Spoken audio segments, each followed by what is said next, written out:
guys, this is Maria. Welcome back to my channel. In today's video, I will be sharing with you some more homeschooling ideas. I've been focused on homeschool vlogs for the last few weeks because I have two preschoolers at home, 3 and 5, and I'm working on lots of preschool skills from fine motor development to numbers, counting, letters, and I've shared with you lots of materials. If you have not checked them out and you're new, make sure to go to my homeschool vlogs. I've created a whole playlist. Today, I will be sharing with you really easy activities that require only 3 materials: a plastic sleeve, marker, and paper. Let's do it. I will start with letters, and the letters is honestly the easiest one. I just have the lowercase letters in groups that are sent to me from Scarlett's school, written out on the pieces of paper. I put it inside of the sleeve, we trace it, then we write it out on a dry erase marker board, and then we make the letters out of the wiki sticks. As we progress in those, I actually don't even trace them anymore. We just look at them. So I use this also for matching. But the groups that we've been working on, I showed you S, A, and M. The next group was C, B, and T. And right now it's H and G, I, and one more letter. Sorry about that, guys. F. And the letter F. So I have all of the letters that we go through in this folder, and sometimes I mix them up. So once we've done the part of her tracing it, then I make her use wiki sticks. We could use sometimes wiki sticks on top of it. And the next step that we do is also matching. Now matching can be done different ways. You can just have the uppercase letters written on one side, the lowercase letters on the other, and have your child match them up. And I do it for, most of the time, I do it for the letters that I know that are a little bit trickier for her to know. We've pretty much went through all of those, so I am not using this as much, but you can see this is just gives you an idea how you can jumble them up. And if you do, for example, in this case here, I purposefully put H and N on the same page because those two kids frequently they mix them up just because they're so similar. And then a good thing to have is H and A on the same page sometimes, because H and A, especially capital ones, kids do mix them up. Now this is better for the kids that already know their uppercase letters. If you are just starting homeschooling, you typically start with uppercase letters. My daughter already knows her uppercase letters. We're working on lowercase and matching of those, and also beginning reading. So that is why we go through the sounds as well as the how you call, what is the letter's name. So for example, if I ask her, what letter is this? What is the name of this letter? It's D. What sound does it make? It's D. Now, here's a more creative way to do the same activity. This was for Easter, and it came from her teacher. So it's a Easter egg. You can make a flower, you can make a lollipop, you can make it a little artsy and more fun to match those letters up. When it comes to Justin and letters, the main letters that I'm working on right now are letters in his name. So we trace his name.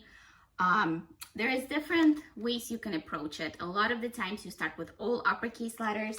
With him, because I'm working with Scarlett a lot on lowercase letters, his first letter is uppercase and the rest of them are lowercase. I would suggest, if you have one child, stick to uppercase letters first, because right now he typically sits through any kind of letter work that I do with Scarlett. That's one of Montessori principles.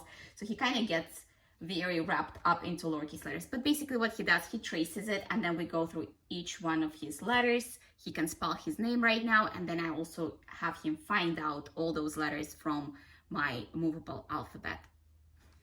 So all of these pages I'm sharing with you today, I use pretty much every single day with extension of a little bit of play-based activities. Like for example, this 1, 2, 3, 4, 5, Justin traces it, and I do 2 different things that you would need. For one of them, you would need Play-Doh, and we put small balls, roll the balls and put the small balls, the equivalent number under each one of those numbers. This is teaching one-to-one correspondence.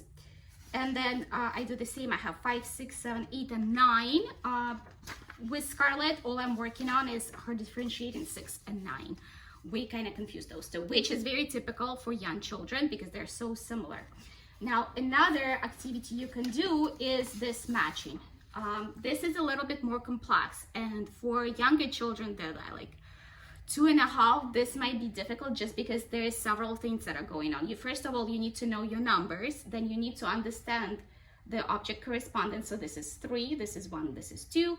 And then the next step to understand that you actually draw a line.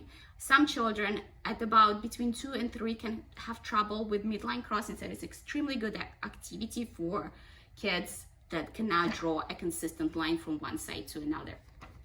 And another thing that we do with this, we also add Play-Doh, and we put Play-Doh.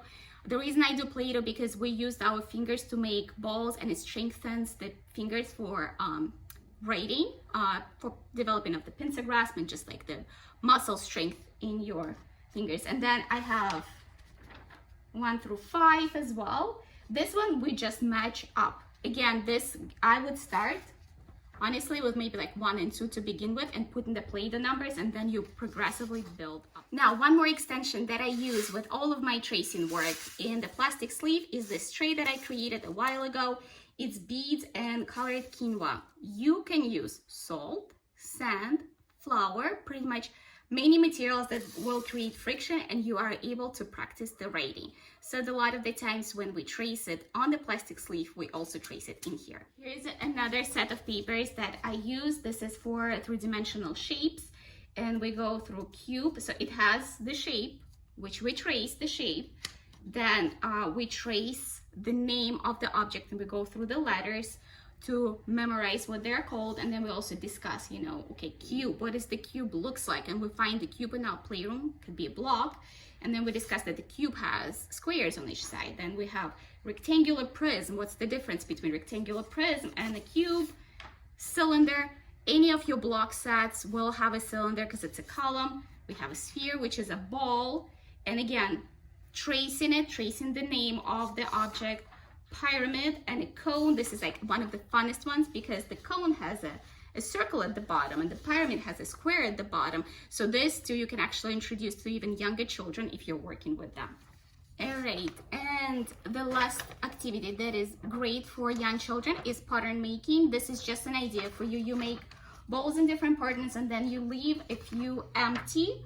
All you need is color markers. You need to have Play-Doh, so when you make the color of those circles here, just make sure that you have a matching Play-Doh that they can put in between, and you work on a few skills. It's pattern making, recognizing the pattern, understanding the colors, and also the tactile movement of the hands, learning how to make those balls. I hope you guys enjoyed this video. I thought I will share with you a few very simple activities that require very small amount of prep or materials, and I will be sharing with you also must-haves to set up a proper homeschool environment, especially if you are setting it up in the current situation, just to give you some ideas what is that you have to have as an essentials. And also I'm working on sensory bin videos, so if you love this kind of content, click that subscribe button, notifications button, give this video a like if you did, and I'll see you later.